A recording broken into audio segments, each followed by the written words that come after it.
Hi, this is Dalip Singh. Welcome to this edition of State of Economy podcast on defense.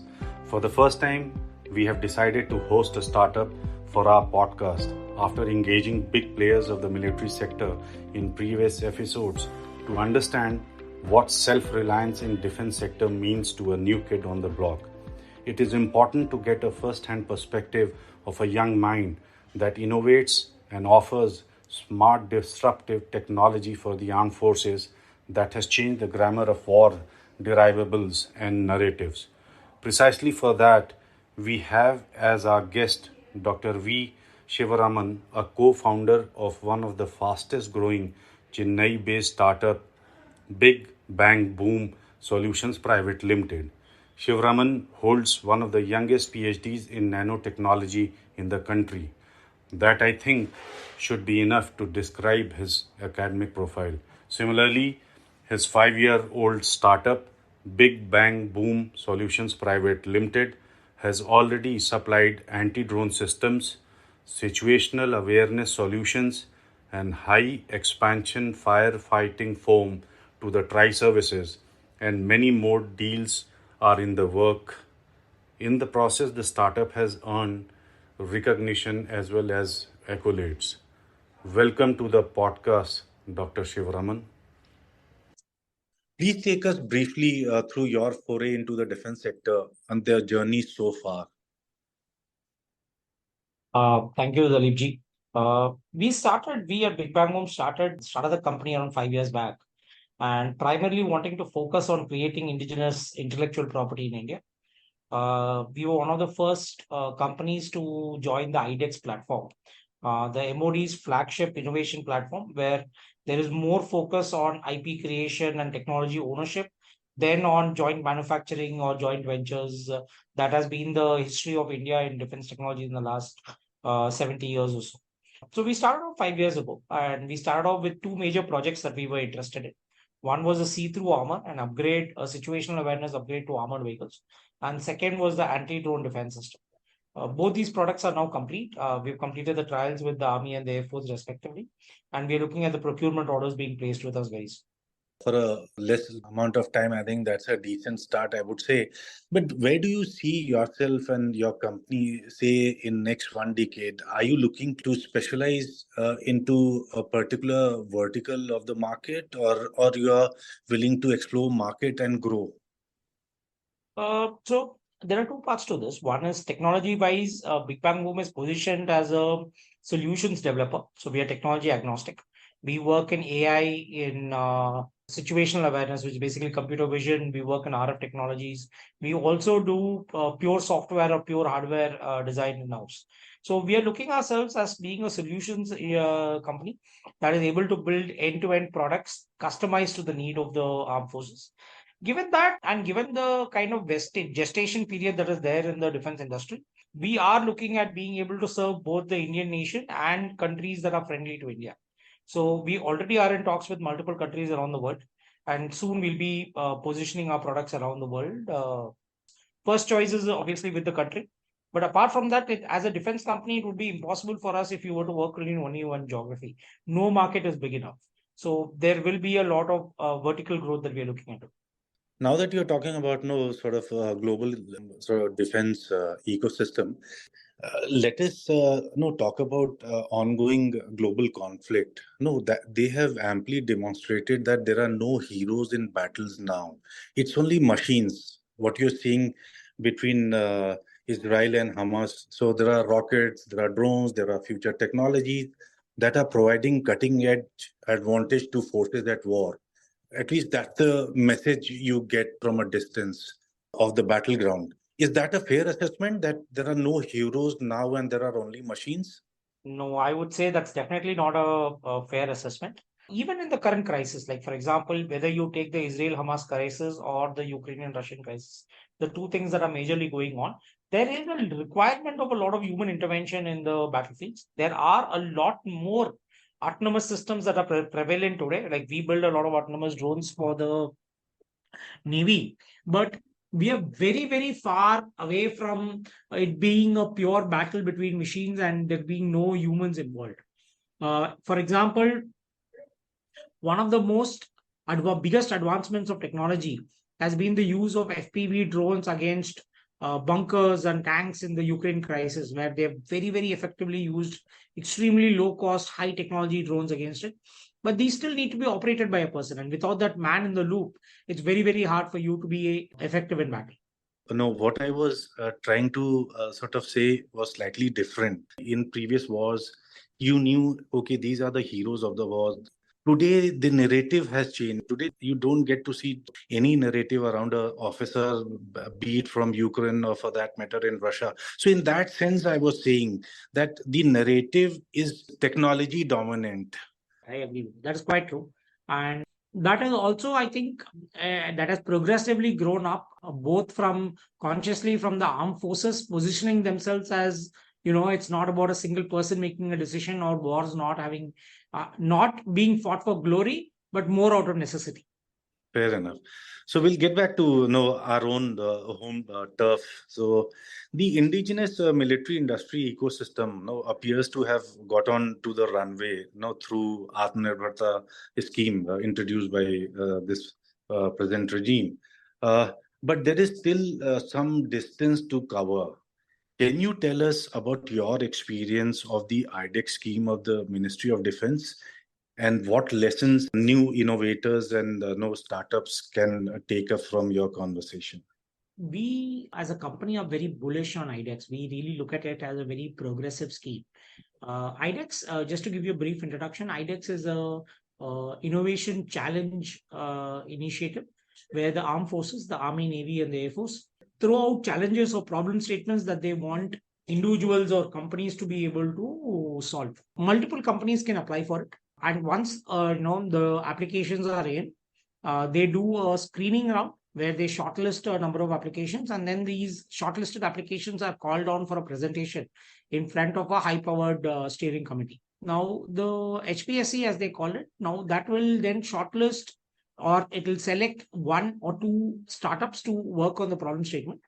And once you are shortlisted under this initiative, that means you've gone through rigorous evaluation of your technological capability, the design that you're proposing, the wherewithal or the financial ability for you to take the project through, and overall what your background and what your capabilities are. Once you've done this, the scheme actually opens you up to a lot of opportunities. Like one of the biggest things, obviously, is the grant that people talk about a lot. But apart from the grant, iDEX also gives you a very good interface to work with the armed forces on. And that I think is a very, very key aspect to it. There is a nodal officer who's tagged to every project who provides regular updates, regular feedback on how the product is being built, etc. So that at the end of the day, what you're building is something that's required by the armed forces and not something that has come out of your own imagination.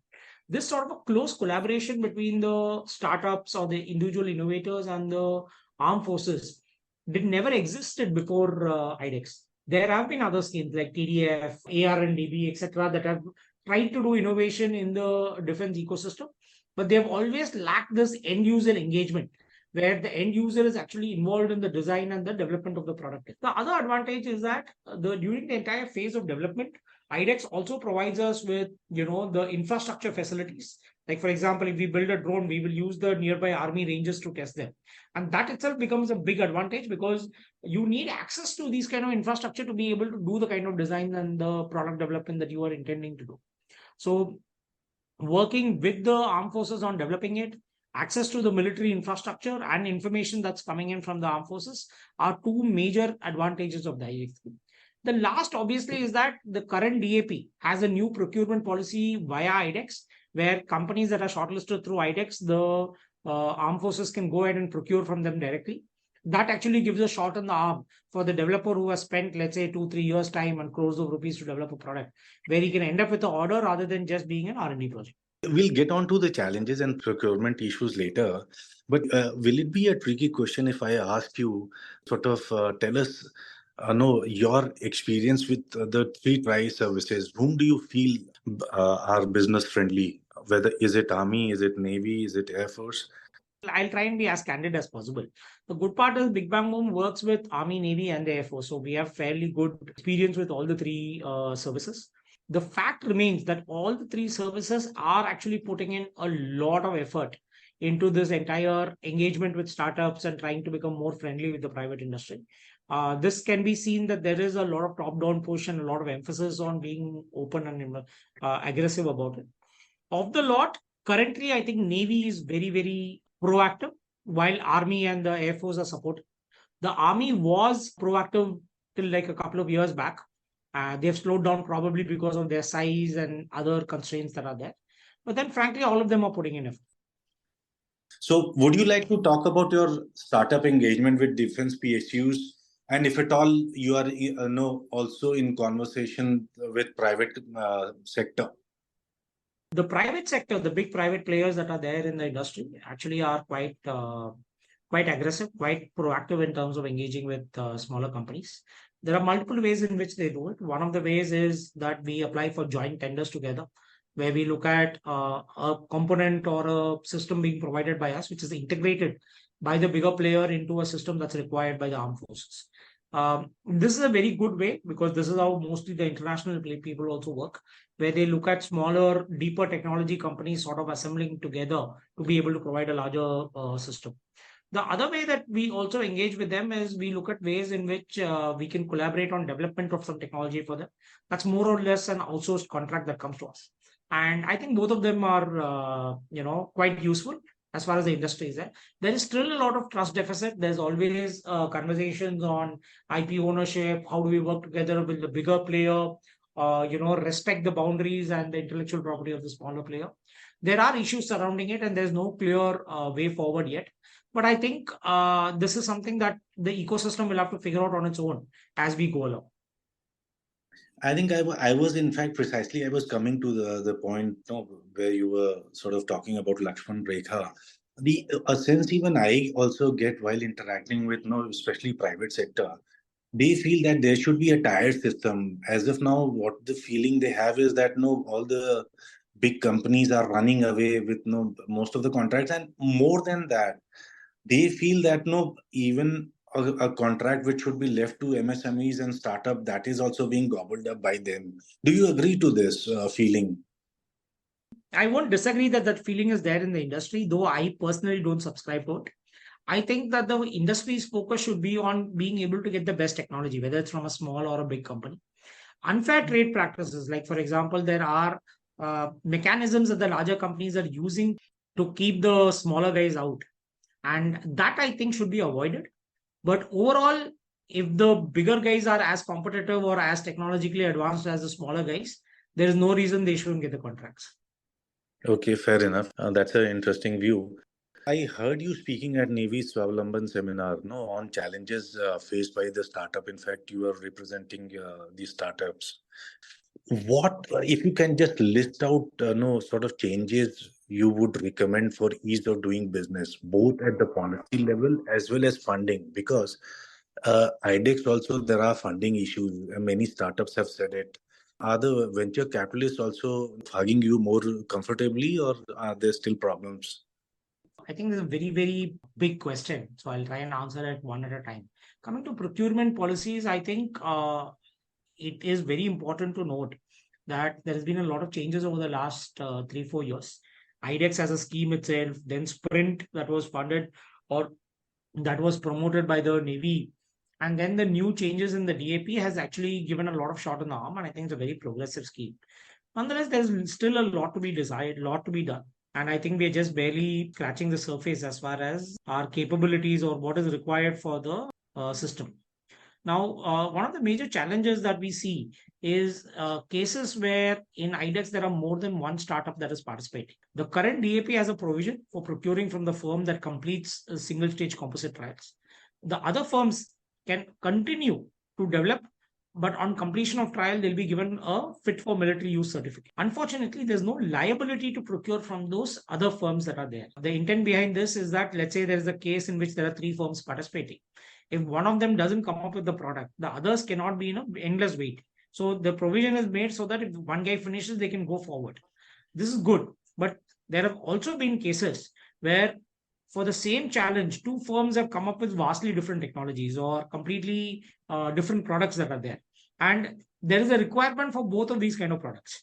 In such cases, we believe that the service headquarters should be empowered to procure from both the startups that are doing. Because currently, what happens is that after the first startup has built the product, the second startup basically gets no procurement out of it. This creates problem on multiple things. One, the government has given a grant to the second and third firm, which essentially goes waste. Most times, once the first guy gets the order, the other guys drop out, thereby the money is irrevocable. The users, the Army, Navy, Air Force, they don't have a wide enough vendor base. So if there are multiple firms that are there that are viable, then there will be a competitive bidding in the future. The current policy basically creates a single vendor case. So there's only one viable vendor in the ecosystem. That makes it a problem for the user. And for the other people, so overall, if you look at it, whether it's the government, the user, or the startup, it is much better if we move from this lose-lose situation to a win-win situation by allowing procurement, at least in limited quantities, from the guys who are coming in second or the third also in the developmental exercise. The other issue that is there is the concept of future procurements. See, what happens with the army is that they initially have approval to buy what is known as a minimum order quantity. So let's say they have bought 30 drones from somebody who's made a drone under the iDEX scheme. And over the 2 years of warranty, let's say due to negligence or misuse or regular use, they have lost out on 3 or 4 of the drones. It makes a lot of sense for them to be able to buy 4 drones to just replace the broken drones, rather than releasing a new tender, doing a new RFP, doing a new trial, and then getting in 4 more drones from a different vendor. Then, maintenance becomes a problem, spares become a problem, everything becomes a problem. So for this, one of the things that we were thinking is that since the repeat order quantities are going to be small, it may be wise to have iDEX startups as a separate category in India. This can be for a limited period of, let's say, 3 years or 5 years. That makes it easier for the army to procure small quantities to replenish their supplies as and when they require. Third thing that we were talking about in the Swalambhan seminar is about revenue procurement. So revenue procurement is cases when a consumable is being developed. Like, for example, in our case, we have developed a firefighting foam concentrate. It's a thing that gets utilized over a period of time. So again, the order needs to keep coming in every 3 months or so to replenish the quantity that is held in reserve by the armed forces. In such cases, it's better to have like a proprietary article certificate that is provided to the iDEX winners, thereby making it easier for them to be able to replenish supplies as and when that's a requirement. The last issue in procurement, and something that I've been talking a lot about wherever I get a chance, is the fact that, and this probably ties into our previous conversation on the bigger guys. One of the things that have been done is that this entire initiative of engaging with startups has come after startups have become a real thing in India, which has happened because of the Startup India policy that the government has done.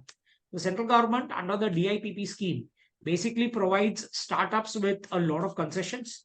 But most important, as far as the defense industry is concerned, the two most important things are, if you're a DIPP recognized startup, you get an exemption on revenue requirements, and you get an exemption on past performance requirements. These are two clauses that usually are put in the tender that keeps out, let's say, new vendors from coming in.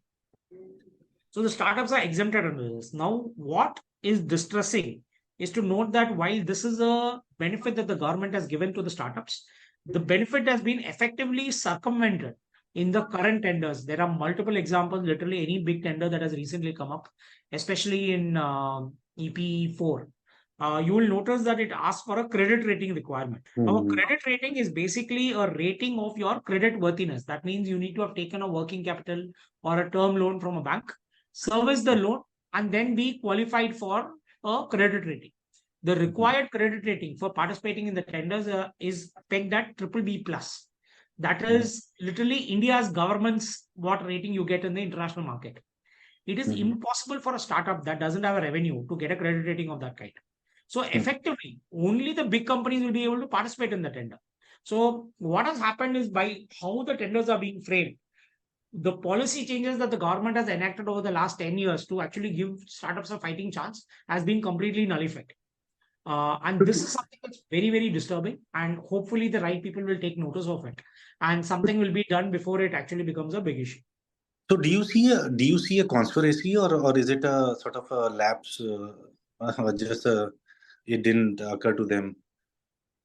No, I see. If you ask me, I think I don't know whether to call it a conspiracy, but I think it's just effective lobbying. See, there's a Mm-hmm. smart guy who's sitting out there who knows, okay, I can't put 100 crore revenue requirement because the startups will come with the exemption letter. But if I put a credit rating requirement, there is no exemption that's given under the policy. And for anybody to go to the central government and change a policy scheme, that's obviously going to take a lot more effort. By the time ye order sab nikal jayega. So I think it's just effective lobbying that's being utilized. And yeah, in a way, yes, it's a conspiracy to keep the startups out of the game. Yeah, because And you can notice that in every tender, any tender that's coming out, it's asking for it. But that's mhm, impossible to get. Even mhm, like, for example, they tell you that you get a SME 04 if you are an SME. But SME mhm. 04 can only be given if you are a SME, you have been in small or medium industry for the last 10 years and you have Mm. loan. Most of the startups that are technology companies don't have any loan on their books, so they can't get a credit rating at all. Or even if they get, they'll get something that's not acceptable. Mhm. We have referred to EP procurement, emergency procurements. No, I have often wondered that if you can do a speedier and effective procurement under emergency procurement in a year's time, why does the army, for instance, any contract, big contract, if you take, doesn't conclude before 7 years or so. So when the same army or for the same tri services, they can procure a thing within a year or so, and in normal process they took 7 years. Why the whole thing can't be sort of smarter now? So I think the issue is this. The issue is with the processes that have been built into the DAP. The processes that have been built into the DAP has a lot of checks and balances in place, primarily to ensure that there is no collusion and there's no preference that is being given, etc. Also, given that most of the equipment that needs to be bought are equipments that would determine the life and death of the soldiers on the border, there are a lot of technological checks and balances also that is put in by DGQA, the Quality Assurance Agency. Now, in emergency procurement, what happens? Just like, let's say, for example, when emergency is declared in a country, sweeping powers are given to the Army, Navy, and the Air Force, the tri services, to be able to cut short these checks and balances and go ahead and procurement on an emergency basis. This is required because, as you rightly said, sometimes the procurement takes 5 to 7 years. And you need to have preparedness on the ground today to face threats that you're facing today. And you can't do an endless wait. Absolutely. And that is the reason why the both of it have to exist in policy. Like, you can't make everything an emergency procurement because then the checks and balances are gone. And even if it's not being misused by everybody, somebody will find a way to misuse it. Mhm. Right now, what happens is they're given a very small window in which to process these cases. And there is a lot of oversight that is provided in that small window. After Mhm. that, everybody goes back to do their routine jobs. Like, if you want them to do that the entire year, I think it will not be feasible.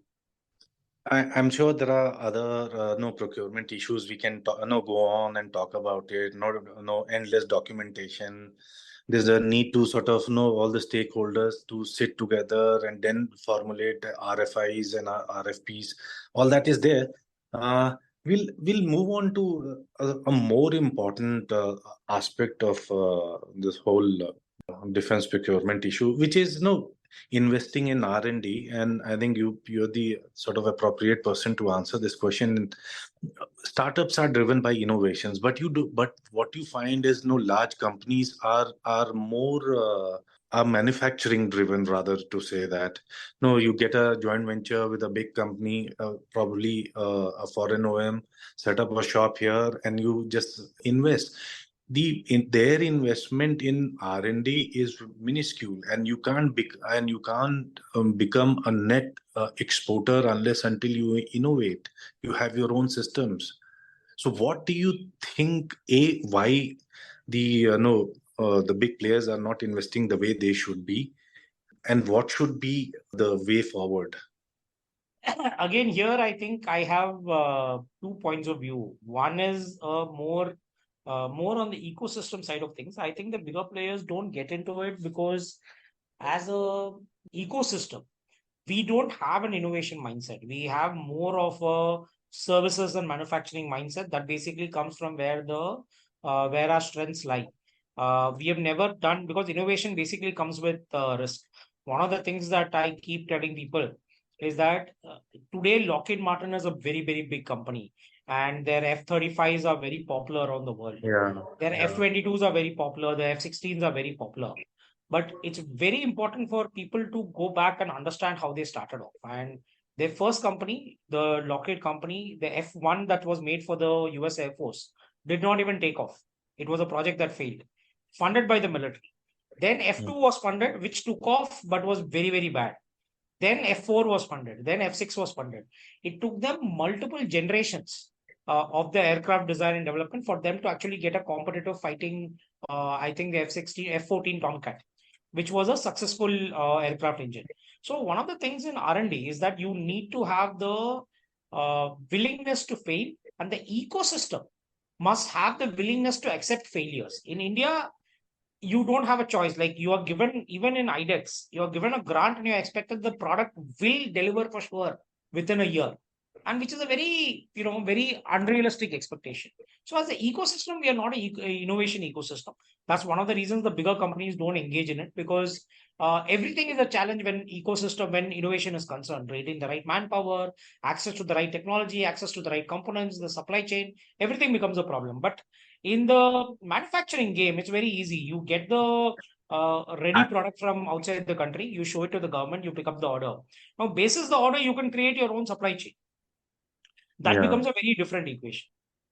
Would you hold DRDO also accountable for this Sarkari attitude towards innovation?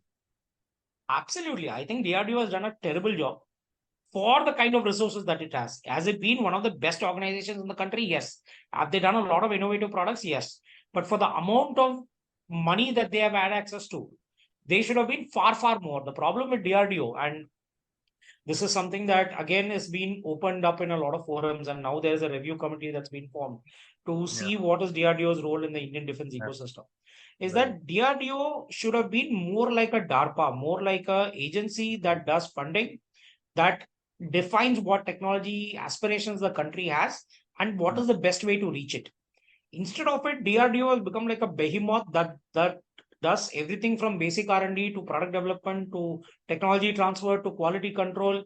Like, they are the guys who do quality control. Yeah. And they are doing quality control for both their products and their competitors' products. So it's sometimes it's like the conflict of interest is really silly when you think about it. And because they have become such a big behemoth, it's impossible for them to like do any sprints. Like, they are not agile at all. Like, you ask them for a development or a technology, they will take years about it. Not because the scientists are slow. They probably have the best scientists in this thing. But then their administrative processes are so ridiculous. Yeah, that's the what I processes said. are ridiculous because that's the only way you can run such a big organization. So there is a need for you to split it up and have small effective units that are actually able to produce tangible outputs. Anyway, so coming back to the previous question, the second part of it, and the thing what I look at from a little more, let's say, forgiving point of view, is that the bigger companies, the reason they prefer the manufacturing game is that they are playing to their strengths, right? Like, just like smaller companies who don't have money focus on bootstrapping and developing a core product that is unique. The bigger companies that have money, they realize that what they are good at is being able to run the sales engine, right? And they play to their strengths. So they recruit a lot of marketing and sales guys. So if you go to a startup like mine, we have around 50 people and we'll have around 3 or 4 sales guys. But you go to a company like, let's say, I don't know, any of the big guys, their sales teams will outnumber their technical team by any number. The reason they do that is that they realize that if they get the order, they'll be able to do the rest of it. And their strength is their ability to use their large size to be able to attract a government order. So they are playing to their strengths. And frankly, there's nothing to blame them for it. As I told you, they are actually an essential part of the ecosystem. They are essential because they have the ability to integrate, let's say, multiple startups technologies into an integrated system. And I think if they were to be able to recognize that and not compete with the startups and actually become a facilitator, it'll be a win-win for both the parties involved. Let me get on to one final question because of paucity of time, and we wind up and perhaps look for another opportunity to talk another day. Do you Sure. think, there is a need for interministerial cooperation for quicker and efficient, functioning? Absolutely. I really think this is something that's very, very necessary. Especially cooperation between Ministry of External Affairs, the Defense Ministry, and Ministry of the DGFT. I think that comes also under Ministry of Corporate Finance. affairs. Yeah. Correct. And Primarily on three major reasons. One, the ecosystem is being developed in India. There's a lot of products that are coming out. These products need to be positioned around the world for us to be able to actually increase the defense exports. As a country, we need to look at both increasing exports and reducing imports so that the defense deficit gets normalized, rather than saying that we will have a closed economy where only Indians can participate. You should have an open environment, open economy where our exports match with our imports or exceed our imports, right? That's when value is being created in India.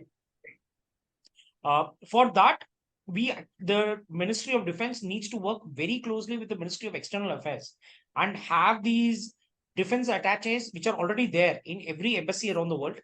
The defense attaches should also be trained on sales and how is it that you position, the Indian companies. They should have awareness of what Indian companies, what technologies are available in India, and be able to sort of front end by matching the requirements of the country that they are based in with technology that's available in India. Literally do what the US government does or the European Union does, where it sort of understands that India requires a 5th generation aircraft. And then the defense attaches, etc., actually work with the government on, positioning their respective products for the country. So that becomes one important part of it. The second important part is basically customs clearance. This is basically where DGFT comes out. Currently, under PMLA and a number of other balances, it's very hard to move money out of the country and also get goods in. And especially in defense, a lot of these goods have not been part of any of the customs repository. So one of the ways in which the government must facilitate is the defense ministry must work with customs and ensure that if there is an import that's being done for defense purposes with a valid end user certificate or something, then there must be a very quick clearance mechanism, because a lot of times we have the entire system ready. There's one component that's stuck in custom that takes 3 months, 4 months to clear.